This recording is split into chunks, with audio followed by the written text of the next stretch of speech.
Morning students, now coming to another chapter, sexual reproduction in flowering plants. Sexual reproduction in flowering plants. Now this chapter explains formation of male and female gametophytes. At the same time, formation of male and female gametes, and also process of fertilization, and also formation of zygote, embryo, and endosperm, also seed structure. All this can be studied under this chapter. Actually, the total process of sexual reproduction, which includes male and female gametophytes formation and male and female gametes formation, process of fertilization, formation of zygote, formation of endosperm, seed structure, and all these things can be studied in a separate branch of botany. That is called embryology. This is called embryology. So, embryology explains entire sexual reproduction and their events. Embryology is the study of formation of male and female gametophytes and gametes, process of fertilization, endosperm formation, and everything can be studied under separate branch of botany. This is called embryology. Okay. So actually, during the development of the plants after vegetative phase, after the completion of vegetative phase, because of some hormones, sexual reproduction, it also includes different kinds of hormones. These hormones, they stimulate the vegetative bird to convert into a floral bird. So these hormones, they are responsible for the conversion of vegetative bird into the floral bird. Now this floral bird, it develops into the peduncle. It develops into peduncle. Actually, vegetative bud is nothing but the stem, a part of stem. Now this vegetative bud is converted into floral bud because of some activation of some hormones. At the same time, this floral bud now it develops into peduncle. Now this peduncle is also called inflorescence axis. This is also called inflorescence axis. Okay. Now this inflorescence axis, it produces number of flowers and systematically, all these flowers, they are systematically attached with this inflorescence axis. So, peduncle is nothing but the modified stem, which is formed by the conversion of vegetative bud. This peduncle is also represented by number of flowers in which they are arranged in very systematic order. Such a mode of arrangement of flowers on peduncle, this is called inflorescence. This is called inflorescence. What is inflorescence? The mode of arrangement of flowers on peduncle. What is peduncle? The modified stem that bears a group of flowers. What is inflorescence axis? Peduncle is also called inflorescence axis. What is inflorescence? Systematic arrangement of flowers on peduncle is called inflorescence. In this way, this peduncle is represented by number of flowers in which they are arranged in very systematic order. In this way, given flower is also represented by in a typical flower is bisexual. Flower is usually flower is typical flower is bisexual. Bisexual means it contains both male and female sexual organs. Flower with both male and female sexual organs is called bisexual flower. And in some animals, these flowers may be unisexual. Unisexual. Uni means only one. Either male or female sexual organ, only one type of sexual organ is present. That is called unisexual. One organ, either male or female organ. Okay? In this way, every flower is represented by total 4 parts. Okay?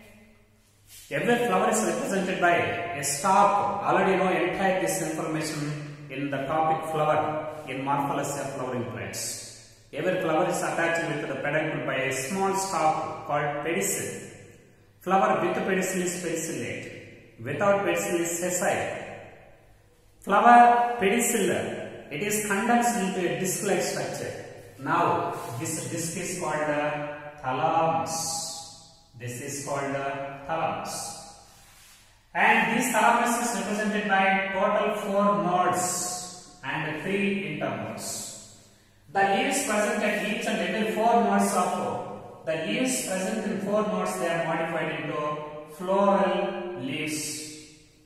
In this way, thalamus is represented by 4 circles of floral leaves. Outermost circle, this is called the calyx. And second coral is called the corolla. And third coral is called the androecium. Is called androecium. And innermost and fourth coral is called the gynoecium. In this way, there are total 4 circles of modified leaves on the thalamus. Thalamus is also called torus. Thalamus is represented by 4 nodes, 3 internodes. The leaves present at each and every node of thalamus, they are modified into special leaves called floral leaves. Such floral leaves are arranged in 4 concentric circles on thalamus. Outermost coral is calyx, and second coral is corolla. Third coral is androecium. Fourth coral is an intermode coral is gynoecium. These calyx and corolla, this is called non-essential organs. They are called non-essential organs. What are non-essential organs of a flower? Both calyx and corolla, they are called non-essential organs. Why they are called non-essential organs? They are indirectly participated in sexual reproduction. But what is the purpose of this non-essential organs in a flower? Calyx, it protects the flower while it is present in the bud condition. Similarly, corolla, it is represented by different colors and different species of plants. These corolla, they play a very significant role in attraction of insects for their cross-pollination. So, one is protection function and second one is for attraction of insects for cross-pollination. Thus, these non-essential organs, they are participated in sexual reproduction indirectly. Similarly, these androecium and gynoecium both constitute essential organs of a flower, because these gynoecium and androecium, they are directly participated in sexual reproduction. Because of this reason, they are called essential organs of the flower. Actually, gynoecium and this is androecium. Actually, this androecium, this is male sexual organ of flower. This is male sexual organ of the flower.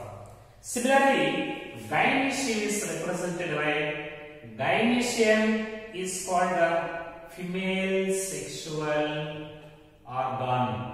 This is a female sexual organ. So, androecium is a male sexual organ, gynoecium is a female sexual organ. Flower with both male and female sexual organs. Flower with both male and female sexual organs, male sexual organ and female sexual organ. This is considered as bisexual flower. This is called bisexual flower. But flower with only one type of essential organ, either androecium or gynoecium. That is called unisexual. So these unisexual flowers, they contain only one sexual organ, either androecium, that is called male flower. Male flower is also called staminate flower. Male flower is also called staminate flower. This is indicated by this symbol. Similarly, flower with unisexual flower with gynoecium. This is called female sexual female flower, and this female flower is also called pistil. Male flower is called staminate flower. Female flower is called pistil. In this way, unisexual flowers contain either androecium or gynoecium. Unisexual flower with only androecium, male flower, or staminate. Similarly, unisexual flower with only gynoecium, that is called female flower, and it is pistil. And the male sexual organ of a flower, this is androecium. This is male sexual organ. Okay. This male sexual organ, it is represented by the modified leaves. The modified leaves present in third whorl of thalamus, or the modified leaves present in androecium. The modified the circle of modified leaves present in androecium, they are called stamens. They are called stamens. Okay. These stamens are also called microsporophylls. Microsporophylls. Stamens are also called microsporophyll. In this way, every stamen, it is represented by two different parts. This is a stamen. Okay. Every stamen is represented by two parts. This stamen is represented by, okay, a small hair-like structure, a small stalk-like structure. This is called filament. This is called filament. Now this filament is also called by the swollen fertile apical pod. Swollen fertile apical pod. This swollen fertile apical pod is called anther. Okay. Every stem consists of two parts: a small hair or a small stalk-like structure, that is called filament. Then it is followed by a fertile, elaborate and swollen fertile pod. This is called anther. Actually, this anther, it is represented by either one lobe, maybe is represented by two lobes. Every anther is represented by either one lobe or two lobes. For example, this is the anther with only one lobe. Only one lobe. This is called unithecus. This is unithecus or monothecus anther. Uni means one, mono means one. Anther with only one lobe is called monothecus anther or unithecus anther. Most of the members they show this type of anther. Datura is one of the best examples. Okay. Similarly, this anther is represented by, for example, this is anther. In most of the plants, anther is represented by two lobes. Anther with two lobes is called dime or bithecus. Dime or bithecus. For example, in case of men, here unithecus generally present in hybrid hibiscus, roses sinensis. And anther with two lobes is called bithecus or dithecus anther. Most of the members they show this type of anthers. Example, one of the example, this is dithecus. This is the. In this way, every stamen is also called microsporophyll. Every stamen is consists of two parts: basal stalk-like filament, apical fertile anther. Okay, and this anther may contain either one lobe or two lobes. If it is represented by one lobe, this is called unithecus or monothecus. Generally, it is present in hibiscus, roses sinensis, madras. Okay, show flower, China rose, and anther with the two lobes is called di or bithecus anther. And most of the members, this type of anthers are there. In this way, these stamens, the proximal part of the filament. Proximal means this basal part. Okay, the proximal part of the filament. Proximal part of the filament. It is attached with either thalamus directly. Either thalamus directly. Sometimes it may attach with the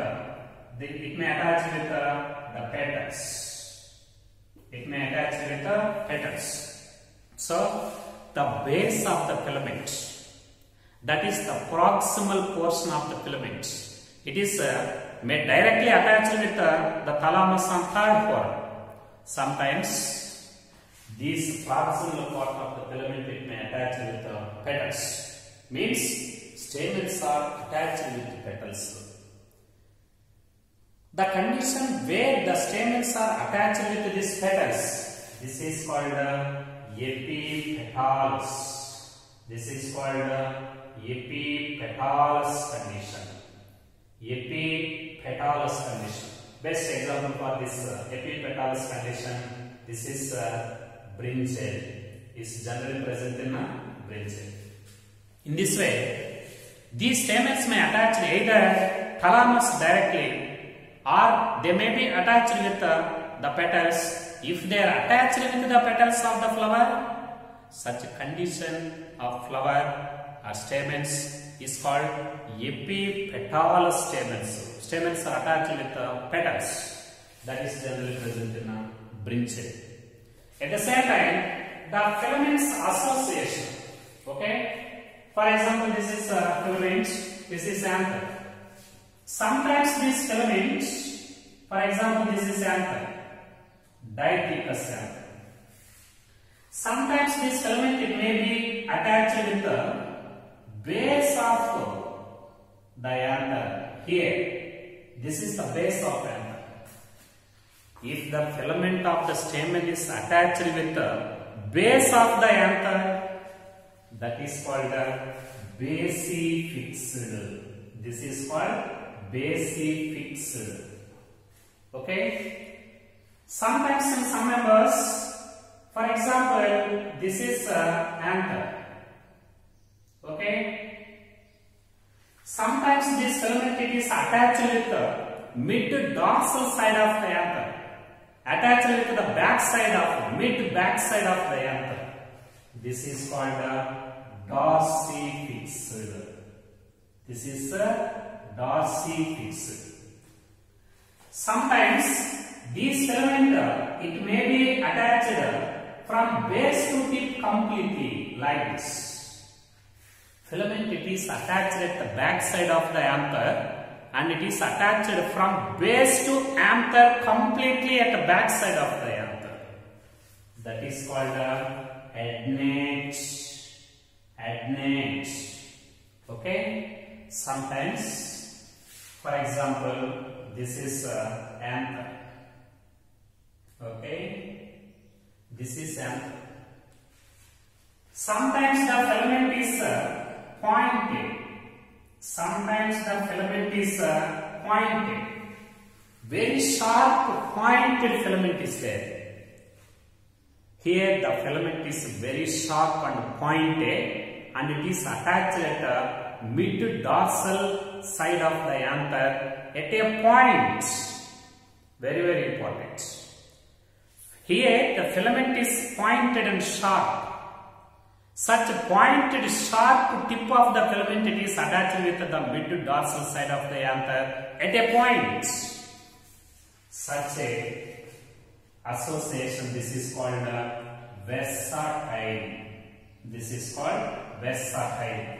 Generally they are present in rice plants and pois members. Rice, wheat, maize, sorghum, jowar, bajra, whatever it may. In pois members this versatile is very, very important. In these versatile stamens, these anthers they can swing in all directions in wind currents. Why these anthers they can swing in all directions by wind? Filament is pointed and it is attached at the mid dorsal side of the anther at a point. Okay? Pointed sharp filament it is exclusively attached with the mid dorsal side of the anther at a point. That is called versatile. Similarly, these stamens length, okay, length of filaments is vary. Length of filaments is also vary. Similarly, for example, this is the anther. Okay, this is one lobe and second lobe, diaticus anther. Okay, this diaticus anther is represented by two lobes. Okay, every lobe is also, these two lobes they are associated by a soft cushion-like tissue. That is, this is the cushion-like tissue.